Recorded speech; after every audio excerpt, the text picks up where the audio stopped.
And we're live. Welcome back, everyone. Episode 74 of Kids Deserve It. We hope you've been enjoying our weekly chats with educators and game changers from around the country. Also, don't forget, you can check our podcast out on iTunes. And we are excited to announce that we were just recently made the #1 spot on K-12 education on iTunes. We want to remind you that you go on our iTunes page and leave a review on the podcast on any episode. We select a winner each week to win an autographed book set. Also, don't forget to join our Kids Deserve It chat on Wednesdays, 8 p.m. Central Standard Time, 6 p.m. Pacific Standard Time. This week, we got another awesome guest, but first we want to introduce ourselves. I am Adam Welcome, Director of Innovation from the Bay Area of California. I'm Todd Nesloni, Elementary School Principal in Navasota, Texas, and I am thrilled to welcome Kris Allen to the show today. So Kris, thanks for being on with us today. Yeah, man. Thank you guys for having me. We also want to remind our viewers that you can participate in social media using the hashtag #KidsDeserveIt. Whether you're watching live or listening to or watching this recording later, we always love to see the things that stick out to you. So we have a few questions for you, Kris. So for those like 3 people out there that don't know who you are, tell us about yourself. All right. My name is Kris Allen, and my occupation is that I get to use my vocal cords. So I'm a singer, and I was on American Idol almost 8 years ago now, which is mind blowing. But I'm from Arkansas, and I live in Tennessee now, and I am I've been married 8 years, and I got 2 kids. Nice. Awesome. Well, you were more than just on American Idol. You kind of won your season. I was. Yeah. So, I mean, sometimes I forget to mention that. Exactly. Well, your most recent music release is the amazing album, Letting You In. When you think about that album, what is probably your favorite memory from making that? My favorite memory would probably be writing a couple of the songs. I actually spent 2 flights, one leaving and then one coming back home, and I wrote 2 songs on both those flights. And it was just one of those moments where like writing can be kind of tedious and strenuous for me. But those songs just kind of flew out, and I remember being very proud of them. And I didn't have a guitar or anything, so I had never done that before, but they just kind of flew out. So no pun intended with the airplane thing. So as authors ourselves, we talk a lot about the writing process, but like, what's the writing process for you as an artist? And I think more importantly, like, when do you feel like you really kind of nailed or hit that lyric? Is there like a time or something that really happens for you? Yeah, I mean, as far as the process goes, I come from a very musical background. Music, like, I started playing music before I started singing music. I grew up in playing in orchestras and that type of thing. So music has always come first for me. But I actually did challenge myself on this last record to write the lyrics before I wrote the music.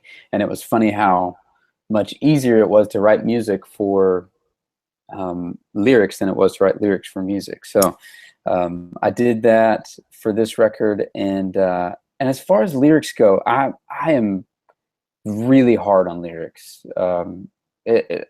Just only in my own songs, but it's one of those things where I have to feel 100% about them, and I have to feel like they hit home with me, just like, and punch me right in the gut. Because if it's not real and it's not making me move in a happy way, or if it's not inspiring me, or if it's not just an impression of what my life is at that time, then it's hard for me to feel connected to it, and I have to feel connected to it. And sometimes it takes time for me. Have you always been comfortable writing lyrics, or was that something you kind of had to grow into? I think I've always wanted to be good at it. But it's not, it didn't come out easily for me from the beginning. I can make up melodies. I can put chords together. I can do all those things, but I really, maybe it's because I'm so hard on it, but it does take me, it's a little harder for me to do the lyrics than it is than the music. So I got another question. When I run early in the morning in the dark and by myself, and I get so many ideas when I'm running, and I'll come home and like write them down kind of furiously. Is there a place that you go to, kind of like your thinking place, or something that you do that you're like, wow, this is like the watershed where so much kind of like, you know, ideas come to fruition? I have to do that. Like if I don't do that, I feel like I get stifled a lot. So whether that's the shower, because it's a pretty quiet place, or I'll take my dog on a walk, and it's usually at nighttime, and I'll just start singing stuff in my head or trying to come up with stuff in my head. But actually, the other day I'm in a writing process right now, and I just took a drive. I took a drive about an hour outside of town, and I sat among the trees and just tried to listen. And so that's I have to do that. My life is very loud. Nice. Yeah, I was gonna say, I'm sure with 2 little kids at home, you don't get a lot of quiet time at the house. Especially 2 kids. Yeah, the 2 kids. I mean, my son is 3 and my daughter is 10 months old. So it's not real quiet at my house. They're amazing and so fun, but not quiet. Yeah. Well, you know, Kris, something we often talk about in education is balance and finding that balance. And I know you must have to struggle with that as a father and a husband and an artist. How do you kind of maintain your balance and sanity? It's tough. I will say that. Like, it's really hard. My schedule is so crazy at times. I would say that my wife is a saint for allowing me to do this and supporting me in doing this. She kind of keeps it all together. She keeps our life together, and she also has a job. And anyways, so she's amazing. So, but I try to keep it pretty balanced. I try to not be gone for too long whenever I'm gone. I think 3 weeks is the max for me. And that's always been the case. It was a rule set by I was writing with one of the guys from the Fray a long time ago, and that was one of the guys, or that Joe King. He was like, dude, don't be gone for longer than 3 weeks, and so I've kept to that, and it's been good. Nice. What's something that you've accomplished this past year, Kris, that you're really proud of? This past year, I would say I spent about 10 days sitting right here where I'm at right now. And it was the first time I had actually recorded something and released it my own. Like I recorded it by myself, and just kind of spent 10 days doing that and getting it right. And it was really simple. It was just an acoustic thing that I put out, and I don't know, it just ended up being, I was really proud of it. I was really proud of the way the versions of I put out 5 versions of some songs from Letting You In, just acoustically, and I think people really appreciated it. And I think I did it for fun, and I was like, oh, maybe I should just let people listen to this. And it was funny how that happens, and it ended up like doing really well, and like I think it went to #1 on the singer-songwriter charts on iTunes. So that's I don't know. I'm not proud of it because of where it ended up. I'm proud of it because it was something for fun, and I wanted to do something nice for the fans, and it just turned out. I think it turned out really cool. Nice. I love that. So, what was school like for you growing up as a student? Well, okay. So I grew up in Arkansas, and